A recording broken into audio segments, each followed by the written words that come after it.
Hello everyone, thank you for tuning in. Again, I am Katie Batesman, the Content Director at SheCanCode, and today we are discussing career reflections and what I've learned from stepping into a leadership role. Continuous self-reflections will help you refine your leadership skills, adapt to new challenges, and make meaningful contributions to your team and organisation. Thankfully, I've got the amazing Paloma with me from checkout.com today, and she's going to share her own experiences as stepping into a leadership role and advice for up-and-coming engineers as she reflects on her own journey so far. Welcome, Paloma. Thank you so much for joining us today. Thank you very much. Happy to be there. It's lovely to have you on and to share a little bit about your journey. Can we kick off with a bit of context about you, who you are, what you do at checkout.com, and we'll start with there if that's okay. Yeah, sure. My name is Paloma Sedeau, and I'm an engineering manager at Checkout, which is a company that builds payment solutions. About how I got there, I think I started in the tech industry in 2009, so it's been quite a time already. I started by studying interface development because I was mostly interested in design, actually. And I think at the time, the field was called more multimedia than internet. And gradually, I evolved to a more engineering role, if I can say it like that.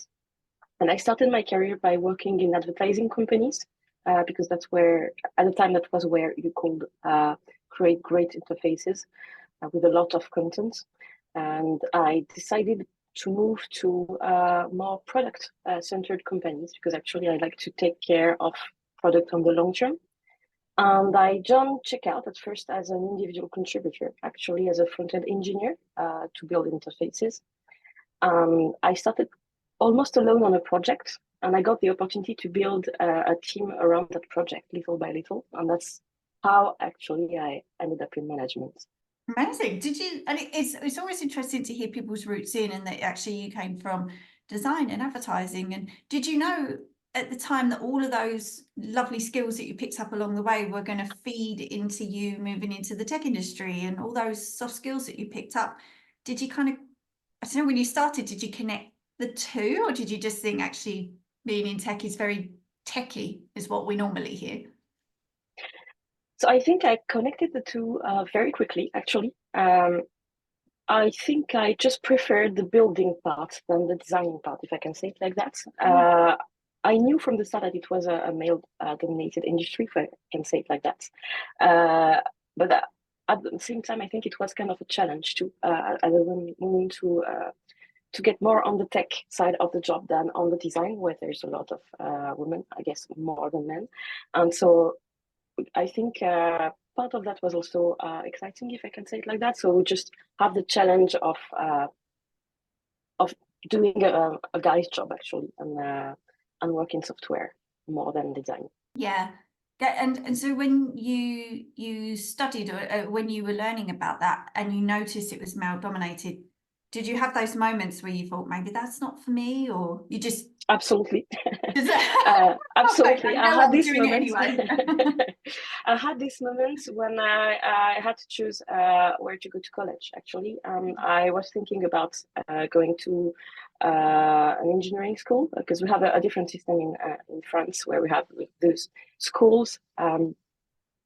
And I thought, like, yeah, I'm going to go more on something more design in an art school, actually. So I ended up in an art school. But I have no regrets at all not doing an engineering school, actually, because I learned a lot of skills that were super helpful along the way to work on interfaces. And I think it helps me in my collaboration day-to-day basis with more product and design functions because I understand how they think and what they expect. It really helps collaboration to work together. Yeah, yeah, that's good to hear. And if you were looking back on your career so far, is there any advice that you would have given yourself if you were starting out again? I guess there's a lot of advices. I guess the main one will be to ask as many questions as possible. I think I started a bit shy, especially because of the tech industry. And so it's not super easy being a girl in this industry at start. And at some point, I was able to really start trusting myself more, I would say, and asking more questions to more senior people. And I started learning 10 times faster, I think. Yeah. Another advice I'd say, is to listen to weak signals, if I can say it like that, especially feedback that doesn't look like feedback or doesn't sound like feedback. Some people will give you along the way very opinionated feedback, if I can say it like that, that can be very loud. And when I started listening to feedback that is more quiet, if I can say it like that, it really helped me too. So from people giving me smaller instructions, if I can say it like that, and guiding me along the way. So more actually mentoring and getting as many feedback voices as possible is very important when you start. Yes, yes. And actually both of those pieces of advice all, I suppose, come down to falling into a good company, a safe environment where you feel like you get lots of different types of feedback, that it's useful feedback, and that as well, that you can, your first point about asking questions as well, that you feel that you're in an environment where you can ask questions, because sometimes you're on teams where you think, you know what, I can't ask a question, and that's not just you finding your place as an employee, and sometimes just as a young person, sometimes thinking, you know, is it okay for me to ask that? It's actually just being sometimes in the right environment where you feel comfortable that you can ask questions to move forward. Absolutely. And same with the feedback. It takes a little while. It's quite a balance, isn't it, to find that? And I think sometimes when you find yourself in the right company where that is happening, then you tend to stay put than a company that perhaps is not so welcoming of asking questions and feedback. Definitely. There's definitely a question of culture, I will say. So it really depends on how companies envision young people joining them, actually, and how they want to lead them, mentor them. Do they have mentorship programs? Do they have circles where people can discuss openly? Is there communities that helps? It could be women or anyone coming from a more diverse culture. And there's a lot of things like that can be introduced at the company level that really helps fostering a culture of trusting each other, being able to make your voice heard, even if it's on different subjects than actually the tech subjects or your day-to-day work. Because when you are the youngest in the team or the less senior, the less experienced person, being able to make your voice heard on other subjects, ways of working, for example, is also a great way to start actually and get confidence. Yes, definitely, and lots of different avenues for that. You mentioned mentoring as one of them, but I agree, a company culture is made up of lots of different avenues where you can have different places to share your voice, not just one. We used to have when we started this podcast, somebody said to me, it's more than just a Slack channel. And it kind Exactly. of stuck with me on here, that some companies think, you know what, we started a Slack channel for women in tech and that's solved our problems. But it is lots of different areas where you can share your voice. Yeah, that's definitely not enough. At Checkout, I really appreciate the fact that we have so many different options that works for, I think, a lot of different characters and cultures. So we have communities, a women community, one in each country, actually. So there is a French community for women and also one in the UK. They regroup for they group at the head of Checkout as one big community, and there's also cycles to discuss as women or as leadership women. Well, there's a lot of different opportunities like this that really help. Yes. And also training for managers, training about how to behave and how to discuss with different people from different origins. I was going to touch upon that it's amazing that you don't just have groups for people to tap into, but you have training for managers as well. So on the other side, to help them to deal with people from Exactly. different cultures, different diverse backgrounds. And instead of just leaving it to teams to kind of figure out themselves, it sounds like actually Checkout, they step in and kind of get ahead of that and make sure that the managers are aware as well, instead of, again, just saying, we've created a few Slack groups, get on with it yourself. They actually step in with training. Yeah, it goes way beyond that, I think. And training especially is super important. I mean, I really believe as a manager, that's the number one thing to do when you step into this role. And having the right help from your company is super important. And it can take many forms. Can be training about just behavioral issues, how to spot harassment in the workplace, how to foster a culture where women feel safe at work. But it can also be training about how to make sure you do not you don't have a biased opinion, for example, at the feedback season, because every year there is the end of the year review in a lot of companies. How do you provide that feedback in a way that is non-biased? How do you make sure that you also accommodate for different cultures? How do you evaluate the kind of feedback that you give, depending on data actually that is published all around the world about how minorities, so not only women in tech, but also racial minorities get evaluated, and how to make sure that you do not discriminate them. There's so many things that can be done, and I think so many resources too that company can access. I feel really grateful actually to be in a company that provides this kind of training for managers. Yes, yeah, incredible opportunity and very forward thinking. And must really retain good staff as well, that managers might be thinking this is definitely something that I haven't received at another company. So yeah, very forward thinking. Can I ask you a little bit about the tech industry and working in it in general? The tech industry is very fast paced. It's a very fast paced industry to be part of. Do you think the industry has changed since you started? Tremendously, I'd say, on so many aspects. So there's everything we just discussed earlier about getting training and making sure that we know about strugglings of diversity and women in tech, for example. But it also has changed technically very deeply, I think. For example, I think there's so many possibilities to learn now that I didn't get at the time. I think it's super exciting for new joiners. I think open source made a very big difference in the industry. When I started my career, for example, it was a time where you'd have to pay if you wanted to learn. So either you paid or your company paid for training. And right now, everything is available for free on the internet. So you can learn. There's so many resources, so many opportunities. I think also that the face of the industry have changed because I started at a time where everything was dominated by big corporations, I'd say. So big agencies, counseling agencies, the big tech industry, banking, things like that.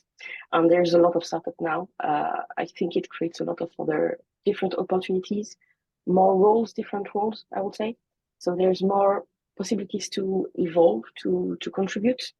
It's very different indeed. Yeah, and it's I've been told by several ladies on here that that's what keeps them in tech, that those changes, it just keeps moving, and you're never bored in the tech industry, and there is always, again, if you're in the right company, you're never bored. I'm sure there are some companies that don't move forward as fast as others, but that it is a brilliant career choice because you are constantly adapting and progressing in your own career as well. As an engineer, is there any advice that you would give an engineer in their early career nowadays compared to previously when you started? Yes, there's, I think, technical advice and more soft skill advice. So on the technical aspect, I'd say to learn how to deliver features, if I can say it like that. Learn how to shape an idea into a concrete result. It could be little things like publishing a website or know how to host an API. Learn how to do that by yourself. And also, I'd say to learn the tools used in the industry. That's really something that I wished I'd done sooner. If you get to learn how to use the tools well, usually at university, you will learn a lot of concepts, design patterns, things like that, but not so much the tooling that are used day to day in the industry.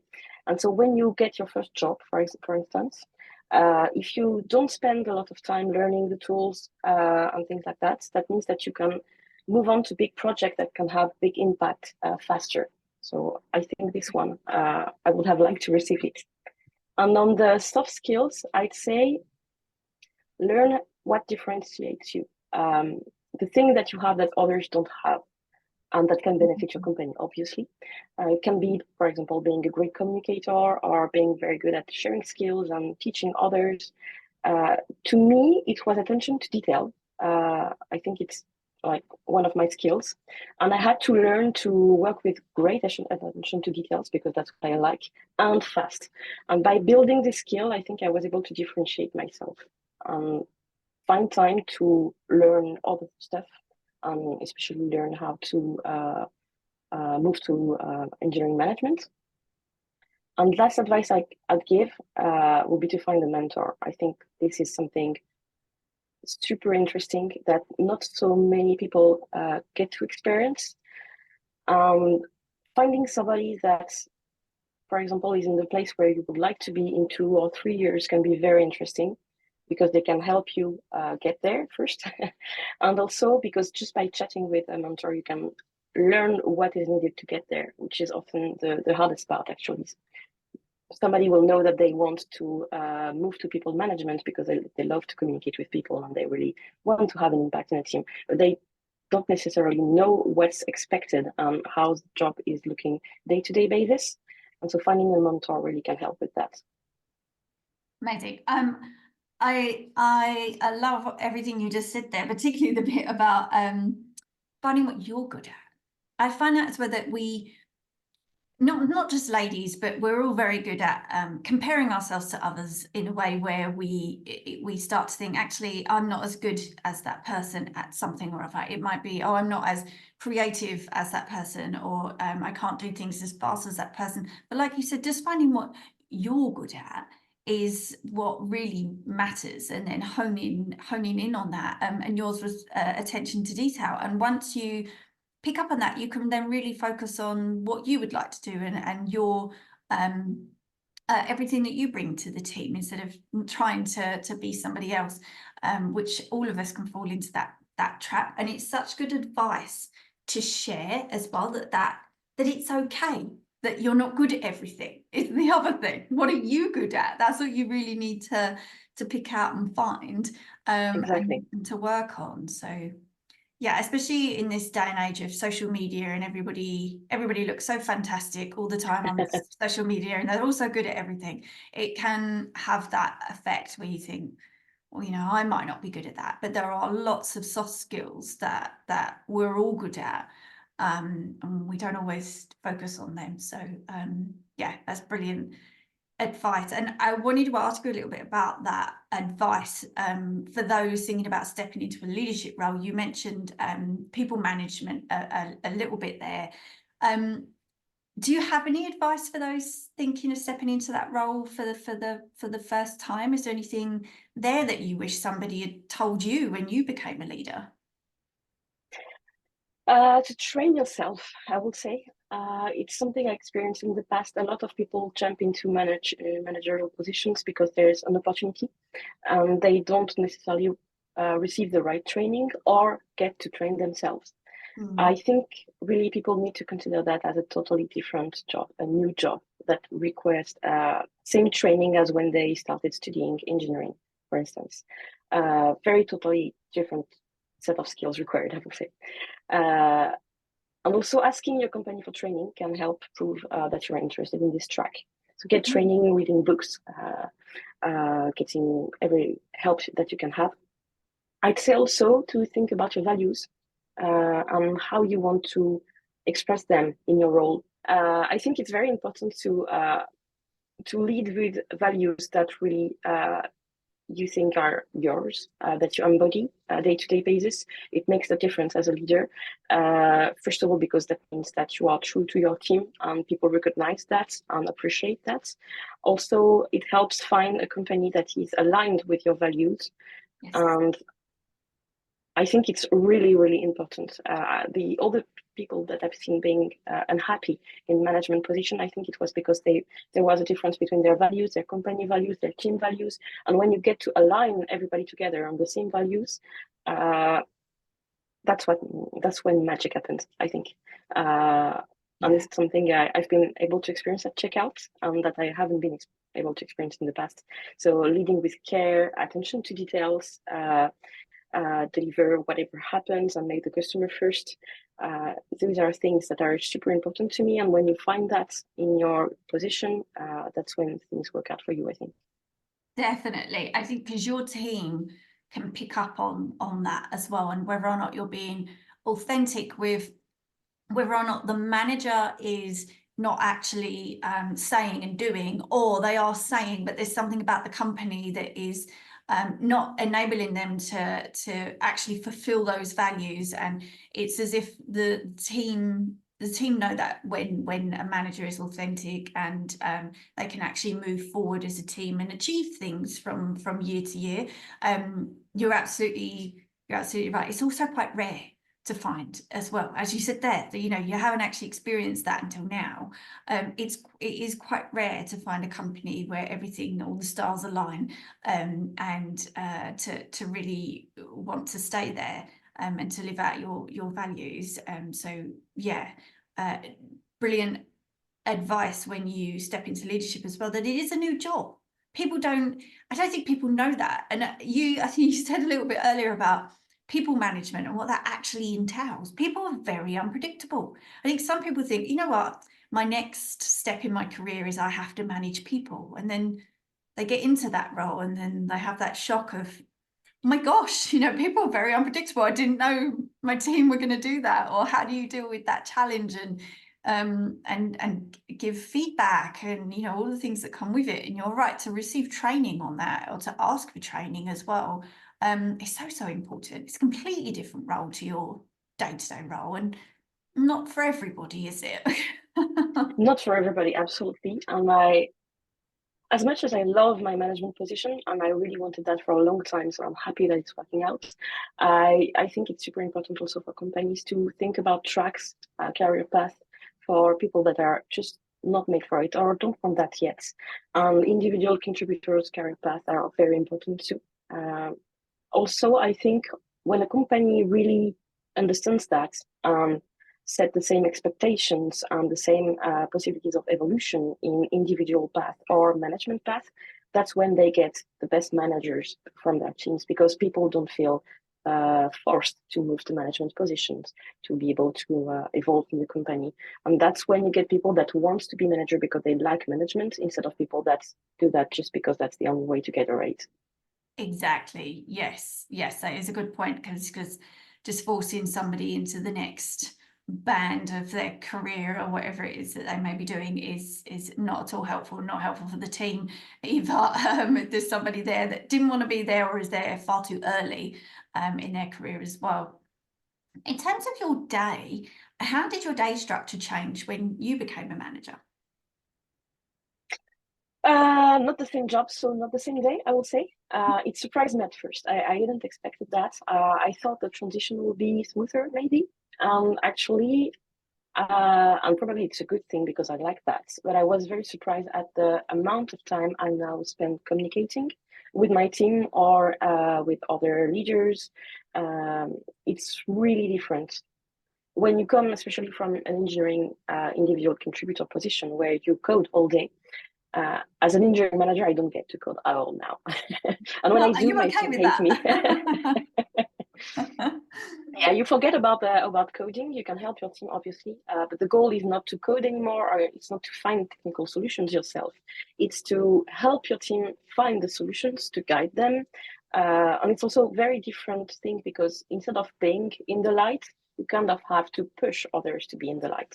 So very different day, but also very different weeks, months, or even years. I think before, my days were really structured by shorter tasks.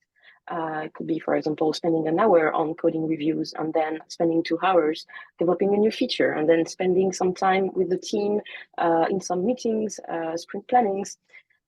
So I really used to see things as, a daily schedule, and now it's more a monthly or yearly schedules with very long tasks that span on month, actually, cycles also, so things that repeat themselves, end of year performance cycle, obviously, but also finding work to do for the next roadmap, the next quarter. So very cyclic. Yeah, quite a change in mindset. And and something that it sounds like you really love. But it's almost as if you have to make that switch in your mind and really embrace that, and that it's a journey as well. You know, it sounds like that didn't happen for you overnight, and you had to think, you know, No, definitely. yeah, change has happened, and I'm going to embrace it and go from there. But it sounds as well that you are not just encouraged to be a manager at Checkout, you are encouraged to be a leader. Is there, how does Checkout support you in that way? It sounds like they don't just want you to be that person that tells people on your team what they have to do every day. You're kind of, you set an example as a leader, and you're allowed to, you know, show your values, and that trickles down to your team. How does Checkout support you with that? That's a very good question, actually. I think actually companies need to support managers, otherwise it can't work. It starts before entering the management position, I will say, because getting into a management role actually is 50% hard work, 50% luck, people say. And I will just replace luck by support from the company mostly. And maybe that's what I lacked also in the past, to move to a management position, and what I found at Checkout. The support is, yes, start from this a year or 2 years before you really want to get in the position. And it's something where I feel a lot of companies are failing women, by the way. Supporting a manager is not just giving the right tools at the right time or giving a title. It's really enforcing people as leaders, putting them in charge, so giving them projects, trusting them. And it requires a level of trust, I'd say, into not just managers, but employees in a general manner. And it's something I'm glad that I found at Checkout. So learning, getting help along the way, knowing that you can discuss with your managers openly about the issues that you find out.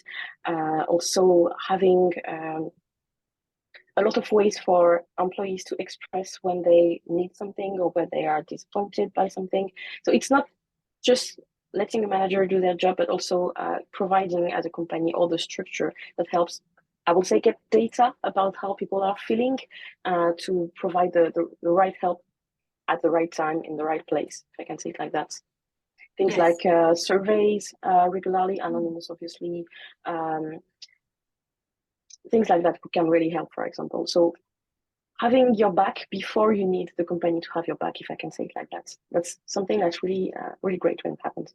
Yes, that's a really nice way of putting it. And I agree that that trust is so important, and that trickles down all the way from the top, because if you don't have trust from your management, then it comes out in the way that you speak about the management team, and that trickles down to your team, and that kind of bleeds into their day and the way they think about the company and the way that they approach projects, and all of that trust just really stems from the top, and whether or not they're Obviously. actually fulfilling their values and doing what they say they are going to do. So yeah, I love that as a really, really nice way of putting it. For those that are considering a step into management for the first time, do you have any advice for our listeners? Something that you wish you had been told before you become a manager, or something that you wish somebody had turned around and said to you, you know what, don't worry about that. It's okay when you become a manager. Is there anything you want to share? I'd say find a mentor again, Yeah. or mentor yourself. I think most often we say to people, find a mentor, but getting to mentor others, I think is very interesting, because when you start to learn from others, that's really when you are ready to actually delegate. So that's the most important part of the management position, I will say. I also think that to really grasp complex concepts, it's super interesting to be able to explain them and to teach them. So getting to mentor somebody is a great first step. That's, I think, when you start being in the shoes of a manager. And it's super easy to mentor people. You can mentor people during your day-to-day job. You can ask your current manager to assign somebody new that's just joined your team, for example, or someone that is struggling, to help them day-to-day basis. Or if you don't have this opportunity during your career, you can also find a lot of people actually in communities outside of your job where new joiners or people that are trying to do a reconversion, professional reconversion, try to find somebody to help them get there and reach that step. That's also a great way to experience managing people, the real part of managing people, which is helping others when they struggle or helping them step up. I'd say also training programs, if you can find some from your company, and reading books. There's a lot of great books about management nowadays, especially a lot of books that are more about engineering management, because there was a lot of books about management for a very long time. I think it's something that has existed since, I don't know, maybe 50 years. But books about engineering management itself are probably more recent. And there's a few that really helped me along the way. I can give an example. I think the one that helped me the most is The Manager's Path by Camille Fournier. She's French too. And I think it's a great read because it's not a book that's meant to help people get their first management position. It's a book that's really meant to help them along their way as a manager on a full career path. So from management to what is expected from me as a director, for instance. And even if you are not looking into being a director in the next 5 to 10 years, it's still interesting to understand how other people are thinking and what they expect from you, especially in a management position. That's so important. It is a panic. We have that discussion on here a lot about what is expected of you when you walk into a management role or a director role or whatever it may be. And ladies on here are always very honest, and they always say, yeah, you have that little internal panic where you go, everybody expects everything from me because I've stepped into a leadership all at once. position. Yeah, all at once. You're supposed to know everything. Your team isn't needed anymore. So that happens constantly. And I think just that hearing what is expected of you, it's not always said up front either. It's something that's kind of assumed sometimes. So you don't have that panic of just everybody expect me to have the answers to everything. Just to hear that from somebody else, or to figure out for yourself what those expectations are, and to move through them is so would be such good advice for our listeners to move into a management role. Paloma, we are already at the end of our conversation today. It's been an absolute pleasure, and it's absolutely flown by. So thank you so much for coming in and sharing your story. It's been a pleasure. Thank you, likewise. Thank you. And for everybody listening, as always, thank you so much for joining us, and we hope to see you again next time.